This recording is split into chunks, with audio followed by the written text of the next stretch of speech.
Major funding for impact is provided by the ETV Endowment of South Carolina. For more than 40 years, the ETV Endowment of South Carolina has been a part of South Carolina ETV and South Carolina Public Radio. With the generosity of individuals, corporations, and foundations, the ETV Endowment is committed to telling authentic stories and is proud to sponsor Impact. Around the world, major storms are becoming more frequent. Oceans are warming, and in the last 100 years, the sea level has risen 13 inches. Scientists anticipate another foot by 2050. Like many of our most cherished cities, Charleston is vulnerable to the impacts of our changing climate.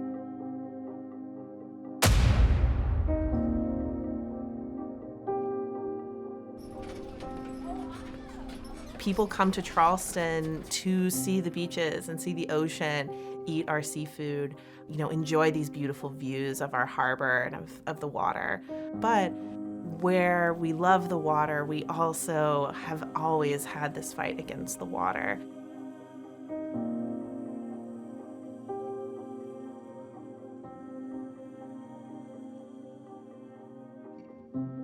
2015 to 2017, we saw a significant increase in major flooding events in the Charleston area.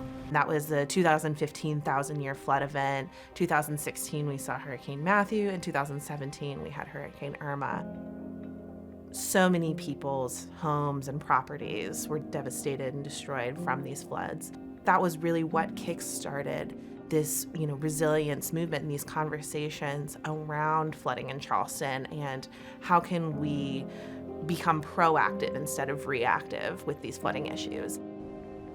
The Charleston Peninsula along the edges have grown quite a bit because we filled in a lot of the wetlands and the estuary out there. We do know that there were tidal creeks that ran and bisected the peninsula as well. When we get a big rainstorm in Charleston, we still see the areas that are flooding the most are the areas that were historically wetlands or these tidal creeks that have been filled in. Not a surprise. Nature remembers where it's naturally supposed to be, so at least in the downtown area, this is where we see some of our frequent flooding, where the water's creeping back up where it historically was. I spent the first 14 years of my life in the Ansonboro housing project that used to be at the east end of Calhoun Street. Before development, that was a marshy area. In fact, the name of the street that I used to live on was called Marsh Street. And that street, it was like a canal. It looked like Venice on a high tide, on a full moon. On the other side of the peninsula, another public housing project, the Gadsden Green Homes, is the site of frequent flooding. Beginning in the 1930s, the city of Charleston filled in the Gadsden Creek marshes. The housing project sits on the former marsh.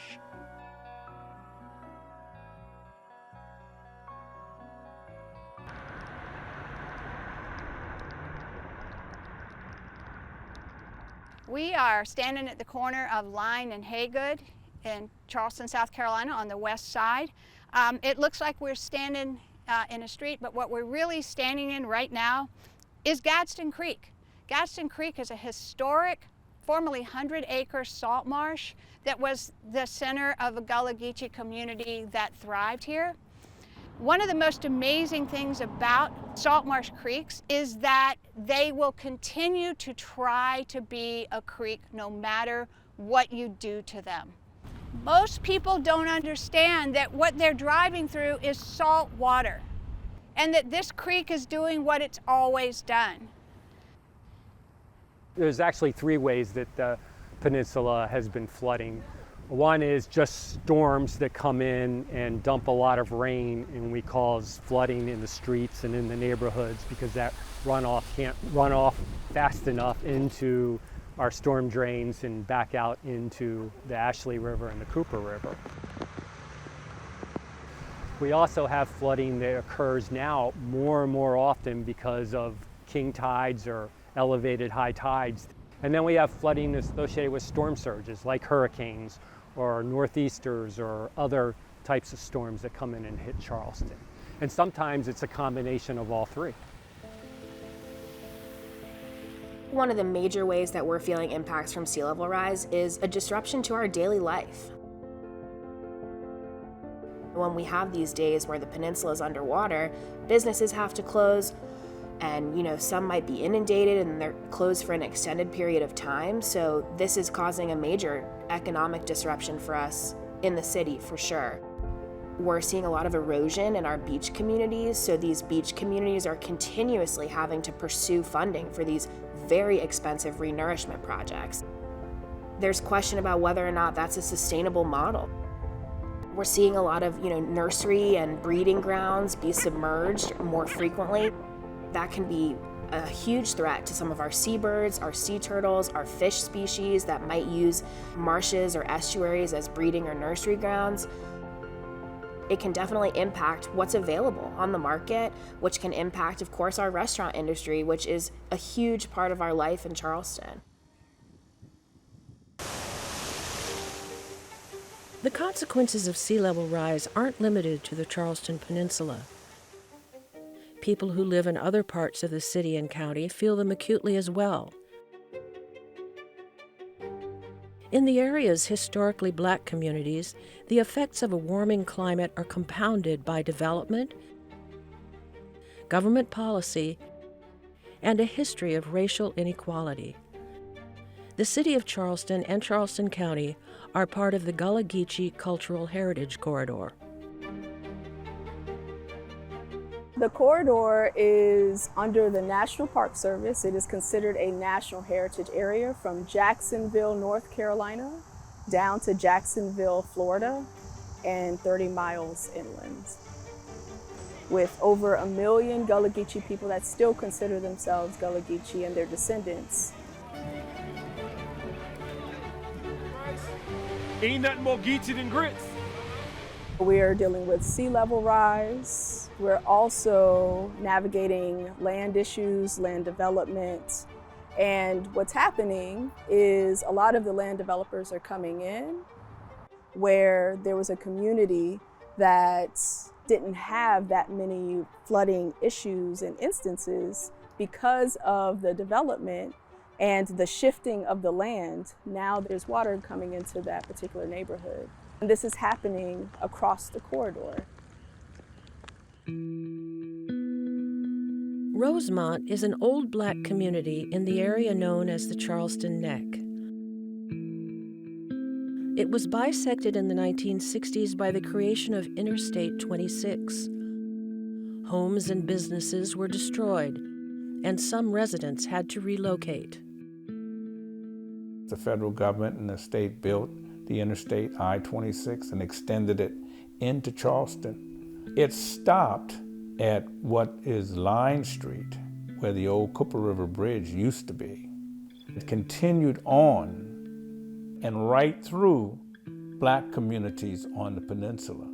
So it not only split the peninsula in half, but it also removed a lot of black homes. Rosemont was a small, confined community, being in the Jim Crow era of the 50s, 40s. We were like self-contained, basically. We had stores, we had barbershops, people cut hairs in their homes. We got along, but in the 60s, when it was 1968, that highway was built. And as a result, it took that section of Rosemont out and split it. And it created this barrier that kind of like locked us in even further, Today, Rosemont sits between the highway and the marshes of the Ashley River, with a chemical plant next door that has exploded twice and a pending new development to the south called Magnolia Landing. That was an industrial area at one time. People who lived in Rosemont, they used to work in the factories. When all of the industrialization left, it left this raw, polluted land, which has been remediated somewhat, but that land is going to be redeveloped into a multi-use development that is going to take a couple decades to really fully build out. And I find it really interesting that the Rosemont community is as resilient as it has been in the last, 50 plus, 60 years, is now faced with yet another wave of change. That whole field to my right gets flooded out. This house bears the brunt. All in this yard is floods and goes up to the house. There was a house here that has been torn down, but all of this gets rained out, gets watered out, gets flooded out. One of the residents who lives there across the street, they have to put boards down into her walkway to get across that water to get in and out of the house, or have to stay in the house until the water recedes. This is all part of Rosemont and part of our still not being able to live comfortably in the 21st century. And as a result of the systemic patterns of government that has limited this neighborhood from being in the mainstream. We are included in this thing called humanity, and so where's the compassion? Where is the equity about fairness that will come in here and do something for the small community that will help this generation and the next generation to live a better quality of life? To the east of the Charleston Peninsula, on the other side of the Cooper River, the historic settlement community of 10 Mile is also grappling with the related problems of development and sea level rise. Settlement communities, which are also Gullah Geechee communities as well, post the Emancipation Proclamation, when slaves were freed, a lot of them didn't have a place to go to. They put together any resources they had, and they bought the property that they could afford. And a lot of that property was along the coast. And plantation owners didn't want that property because they saw it as inferior. And 10 Mile is one of those settlement communities or Gullah Geechee communities in South Carolina. 10 Mile has always been like a very rural area. When you walk by, somebody was in their field. They were either planting or harvesting. So that's what everybody kind of did. And aside from farming, there was a huge amount of fishing and crabbing and oyster beds. As a matter of fact, that's why Seafood Road got its name, because it used to be an oyster factory. Growing up, a lot of members who live here are family. And so as a result, you had the phrase, "it takes a village." It really took a village. I grew up here, and I didn't know how well I had it. I went to middle school here. I went to Lang Middle School. I went to Wando High School. I graduated, went to college. I was living in North Charleston, and every day just kind of doing the regular 9 to 5, I thought that was what I wanted. But I didn't know in the background that my family had a plan for me. I didn't know that 10 Mile was a generational area that I was grown up into. When my grandfather passed away, he gave his property to me. He told me that he wanted me to carry on the legacy. The first thing that we did was we had to make sure that we helped the community. Even during the integration of schools, even during the Great Migration, it stayed reasonably stable. Instability occurred about probably 15 years ago because development began to move in this direction. The The growth of Mount Pleasant has been expanding further north along Highway 17, and so we are the next community across the Mount Pleasant border. We've probably had more than 100 plus homes built in the last 2 years, and that's more than the community has had in decades. This was rural, it still is rural, but all the development that has come here, you have really huge subdivisions like Park West, Dunes West, and Carolina Park. Well, they end right where 10 Mile begins. If we don't stop, it'll be one big mass subdivision or townhouses. So that's the fight. The battle has come here, not because anybody here has changed, and they're still, here, but the development has come to them. What we've seen since the new development on Seafood Road, when there's a king tide or just a high tide, at times it's impassable. You can't get off of this road.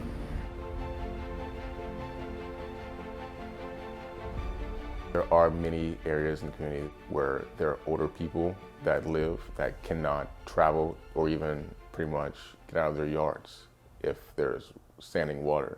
And water does not go away in one day. Just one problem after another.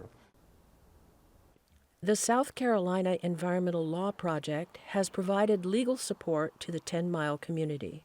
The idea of crowding additional buildings in such vicinity of the Atlantic Ocean sounds like the opposite of what we should be trying to do to adapt and to build resilience. It's both not in the interest of the community that is being gentrified, but it's also a future problem for the people that are going to be put in those houses. This is a problem we have all over the U.S. coastlines. The city of Charleston has begun developing a water plan to manage flood risk. The Army Corps of Engineers has proposed an 8-mile extension of the Battery Wall extending along both sides of the peninsula.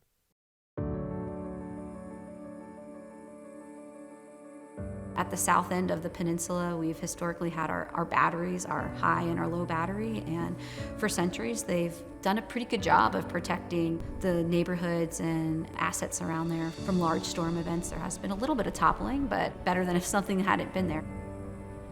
We underwent tens of millions of investment in restoring our low battery, and we did that because it's a proof of concept of success. We got in partnership with the Army Corps of what protecting our peninsula could look like.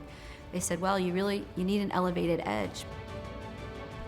What we're looking at and what the city's looking at is, okay, if it's going to be a wall, can it be a wall combined with green infrastructure? We think about the battery as a walkway, a greenway almost, for people to use and stroll along the waterfront. On the other side, on the water side of that battery, is a wall that protects the peninsula. We are in the midst of that work right now. We have an MOU with the Corps doing that work. We continue to check in with them to see if this is something we can keep moving forward in partnership. It's going to be a generational, transformative project, and it can be done in a really good way, and we're excited about that. The city of Charleston has taken cues from the Dutch. In 2017 and 2018, then Mayor John Tecklenburg and Dale Morris, an economist with the Dutch Embassy, met with experts from the Netherlands to learn about Dutch flood management practices. They held a series of workshops called the Dutch Dialogues. They'd done it in New Orleans, they had done it in Norfolk, and it really piqued city leadership interest at the time to perhaps have this expertise come to Charleston and understand our environment, our challenges and opportunities, and how to really embrace this idea of living with water. We built off of that foundation of the Dutch through our city planning processes and culminating in our city water plan, which is really our roadmap for how we leverage this challenge and build opportunity from it to fully manage water successfully here. The debate over hard structures like a wall versus green solutions continues. I'm optimistic that the city can make this an amenity that not only contributes to flood and storm surge mitigation, but also provides another community benefit in terms of perhaps green space and a walking trail. We have a lot of similarities with Amsterdam. They are so forward-thinking in how they approach these issues and the solutions that they provide. Let's consider what are the green solutions that we can implement to work with the water and provide the water a place to go during these water events that are going to continue to be increasing in our city.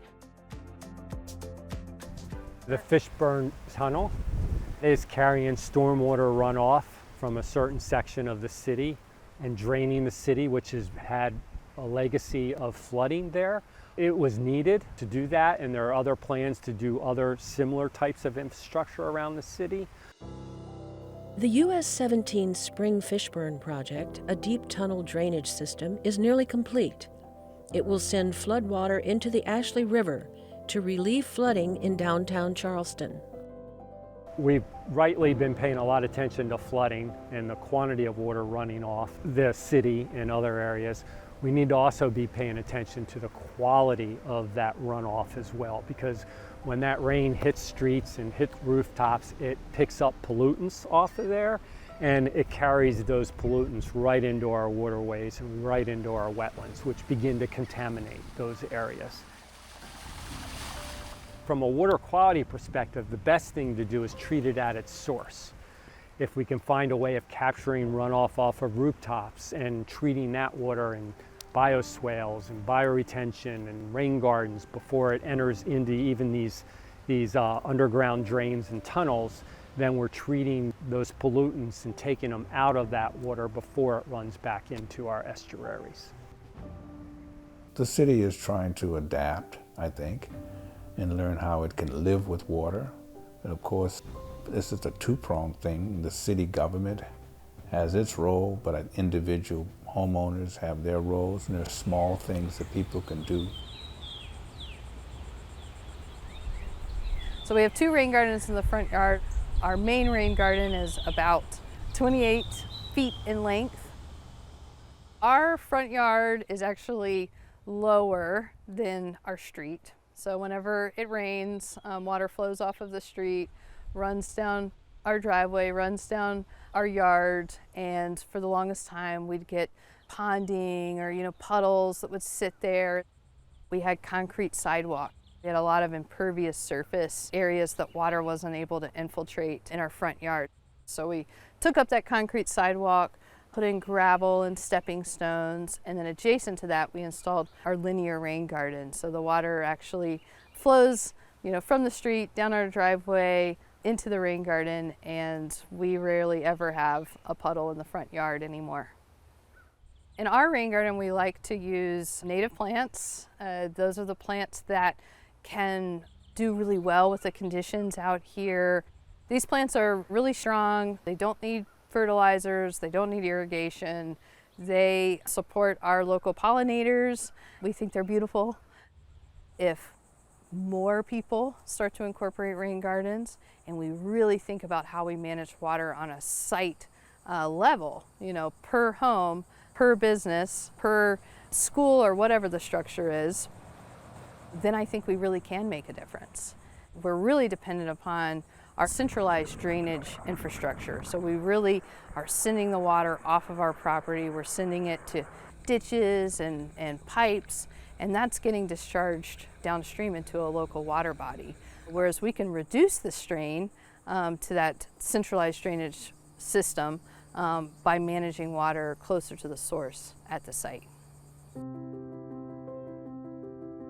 Planting and preserving trees can also create a significant buffer to flooding. Trees are my favorite topic to discuss because trees have an amazing ability to wick up stormwater. They evapotranspirate water back up through their trunk and out through their leaves. A single mature oak tree can hold up to 40,000 gallons of water a year. So when you're seeing development happen, and not necessarily in the most sustainable way, you're seeing properties that were once filled with trees completely clear cut. And those old trees that are holding so much water are now not there anymore. Anytime we can plant trees and get canopy cover over our hard infrastructure like our sidewalks and our streets and our driveways, the better off we're going to be. Creating living shorelines with oyster shells is another green infrastructure strategy that protects marshes and property from the damaging effects of waves and storms. The South Carolina Department of Natural Resources works with volunteers to create new oyster reefs. If you have a large storm coming in and you have a lot of wave energy, just 15 feet of marsh can reduce that wave energy by half. And a big important part of keeping those marshes safe is these fringing oyster reefs. What we have here is an oyster reef that was created entirely by volunteers who, working with staff at the Department of Natural Resources, have bagged shell into individual mesh bags. They brought them out here and they've stacked them into a regular rectangle. And they've done that during the summer months when oysters are spawning, and that allows those oysters to then grow here, creating an oyster reef. This is shoreline that's stabilized using hard structures, typically riprap and seawalls. Here we have a seawall in the back with riprap in front of it. And the issue with this style of shoreline stabilization is that, as you start to get increasing sea levels, eventually it's going to topple over this. So this is the seawall at the Charleston Battery. This is a hardened structure and it's done a great job at protecting the battery, but as we've seen in a lot of the big storms, it's not quite up to snuff. Something needs to be done. I don't know what that is, but hopefully it can incorporate some kind of living shoreline.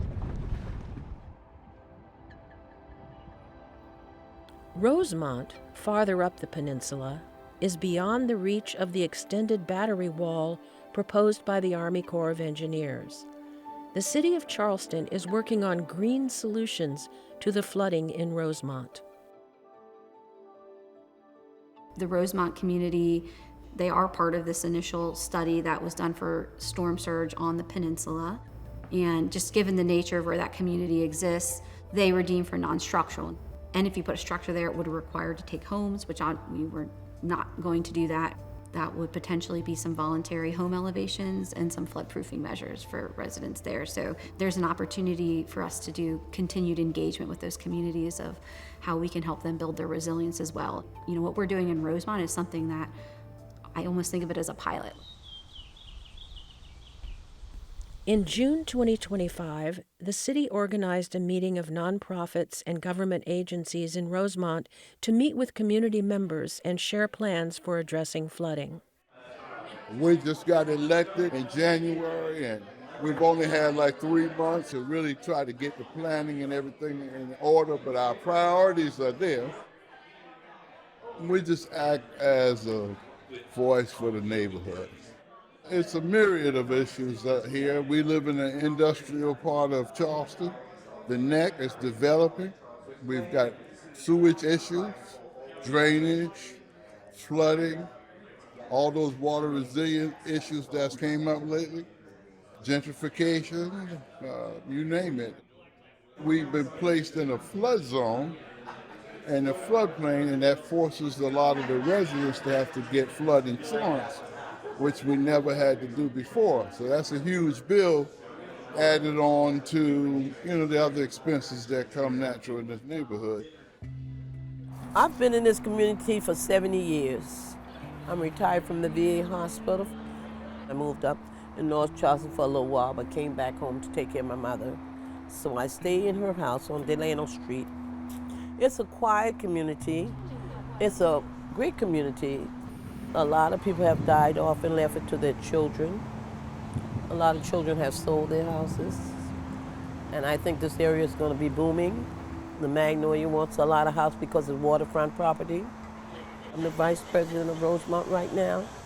And we're going to work with each and every person that comes to try to help us. So now, if we want to look at, say, this property here. We have a lot of little issues with the flooding, we do. I know it's going to take time, and I got patience, but they need to get on the ball with this Some of the primary issues that I do see is, of course, issues with the water and flooding. The biggest concern me and my family have is how it affects the property value. That is a huge issue. And also with the Magnolia development that's coming in, that's going to affect the property value as well. One of the representatives mentioned there would be low-income housing, but I later found out that that low income starts at about $100,000, a year. And, globally, that's not considered low income.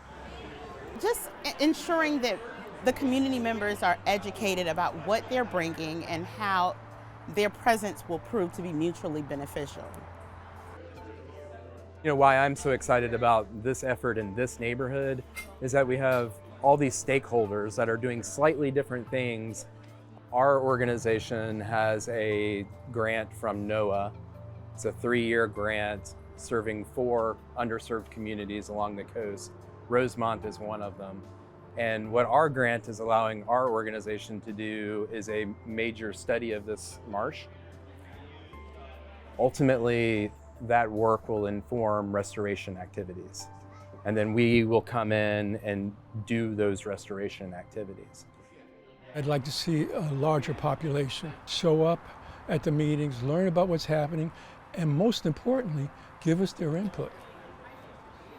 Unfortunately, communities like Rosemont historically received very little attention in the past. It's a little better, but it could be better than it is now. I mean, more people need to come out. They live here and you need to be involved in where you live. When you have the people who is doing these water quality and putting it out, you need to come in so you can speak with them personally and then they can give you the information. I can walk to the next corner and see flooding, but in my area, I have a little bit of water, not a lot of flood. But as I learned today, I need to start worrying. Because I live right on the street, like 4 doors from the marsh. I think we need more meetings and more sit-down talking and stuff so we can do better with our community. Because this is a very nice place to live. One time I had a fear that we will lose this community, but I think there's a lot of strong people here, and I don't think we're gonna sail out or nothing like that. It's running down. So this. I'm so happy right now. Just to learn what I learned in there this morning, it really changed my life this morning because I didn't know all of that. So, knowledge is power. It does make me feel very hopeful. Seeing the different organizations come out, and they came out very prepared, very willing to talk, willing to discuss, willing to educate. We have urban sprawl, we have kind of racial gerrymandering. It's just a lot of different issues that are going on in Charleston. And if the community can be more involved, not just the residents, the powers that be, politicians, corporations that are coming into Charleston, build a rapport with its community members. As far as mitigation for the people who live like on the marsh, they're talking about building their homes up on stilts. They would move them out, set them up, and then bring them back at no cost. But for the people who don't want to have that build up, they'll buy them out, I would like to see that property stay in the hands of the community. My big anxiety is getting help from developers, because my history has shown me, I've seen it from Calhoun Street, and even going past Calhoun Street, there were black communities. And now they have been infiltrated and moved out, pushed out, gentrified, and it's like, well, where's everybody going? On the other side of Rosemont, they have cleared the land away for this $1 billion community called the Magnolia. So what about people who can't afford the Magnolia? This is prime real estate on the water, on the marsh. Even if they get a good piece of money, where are they gonna go? So this is the only place left. We need help here. We've been need help, man. I look at the residents who was here back then, and what they had to go through, which I don't know, but as difficult as it is now, how much more difficult was it then? They survived, okay? They were resilient. This community is too. One day at a time, we keep pushing, you know? At the core, I believe is choice. People having the autonomy to choose if they want to stay in the community or not. So we create a roadmap for how you can be resilient here on the land. And whenever you choose to go, you can go, opposed to being forced out of the land. I think that's the core issue here. In 10 Mile, as in Rosemont, a strong community is vital to the efforts to mitigate flooding and handle new development. What a lot of people did, not just in 10 Mile, but in other Gullah Geechee communities, was they used their skills and they helped each other. And even our church that's in our community, Greater Zion, that was built by the community. So my grandfathers, great-grandfathers, they got together and they used their skills to build the church, because at that time, people would not help them, but they knew that this is what they wanted. One of the central focuses of our community is our church. As you've seen driving throughout the community, many homes are spaced apart. You'll also notice that we tend to have a lot more historic trees. A lot of that is still preserved throughout the neighborhood, but as you see in many subdivisions, a lot of the native trees are cut down. And so what's often happening is when it rains, the neighbors who've lived here for generations, their yards flood. 10 Mile is a historic district. Charleston County, they said they wanted to preserve a lot of the cultural communities within Charleston County. And so one of the things that they encouraged was for communities to become historic districts. There's a long process. It took us years to become a historic district. And part of the reason we did was because we were told it would help to prevent a lot of the subdivisions from coming in. And so what we've seen is many times these developers go to the Historic Preservation Commission, the HPC, they're denied there, and then they appeal to Charleston County. And then what often happens is they sue Charleston County Council. Charleston County settles with them, and then they grant them the Certificate of Historical Appropriateness. There was a broad coalition of environmental and historic preservation advocates that joined forces with the community. And yet, the recommendation were always to approve. We haven't gotten an answer from Charleston County Council as to why does this continue to happen. But this is something that we've noticed, especially in the subdivisions I've developed within 10 Mile, is that this cycle keeps being repeated, where they're not getting what they need, so they sue Charleston County Council, and then they get it that way. So that's why it's such a fight now. But the outlines of what the Historic Preservation Commission can do is there. We just have to support them. Conservation easements, buy the land for green space, put it off, anything that we can do for every square inch that's not a national forest to put it off from development. Every inch we don't preserve that way will be built upon. And that's my fear. And that's what I want to prevent. This is not something that just the communities want. This is the broader Charleston County. And yet, it's like a slow motion train wreck that keeps happening. We are one of the last areas in Mount Pleasant that you can walk freely and feel safe. You can walk freely and see the water.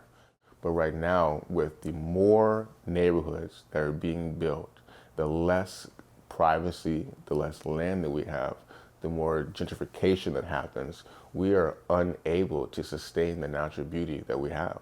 Unless we continue to have conversations, what is here now may not be here tomorrow.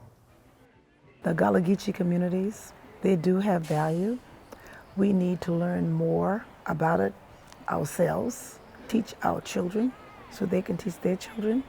We need to teach our newcomers to the area so they can understand how we feel about the land and our culture.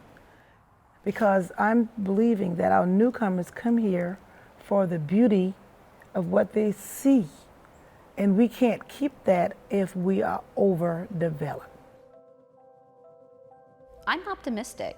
You can get bogged down in the potential heaviness and impacts of water, but Charleston's natural environment has always been water, and it's why we love it here.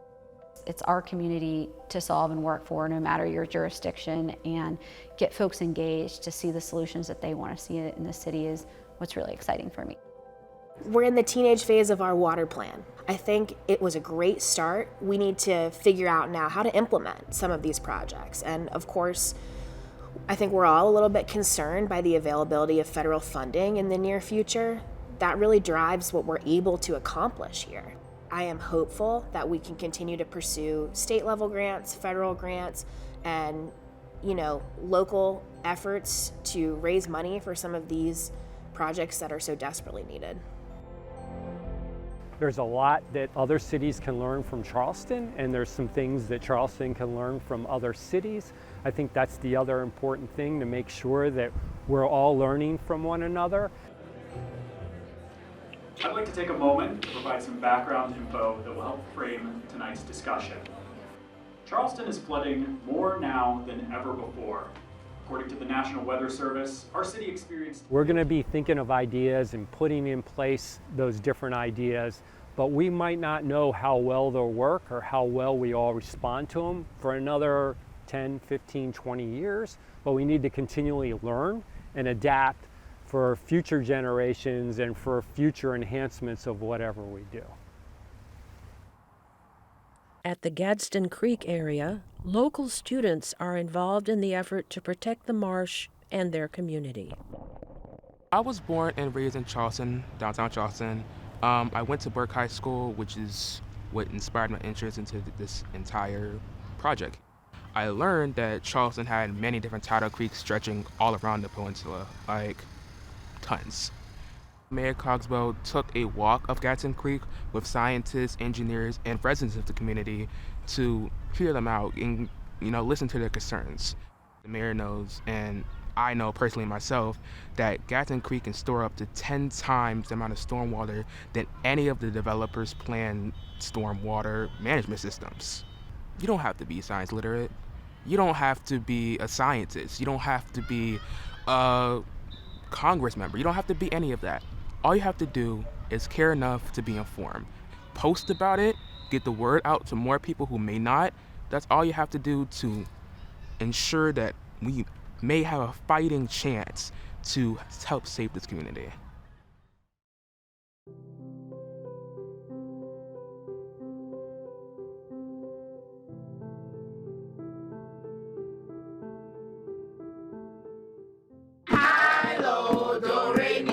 All these times are flooding our streets. Spring came, not the same thing. It all depends on the mood swing.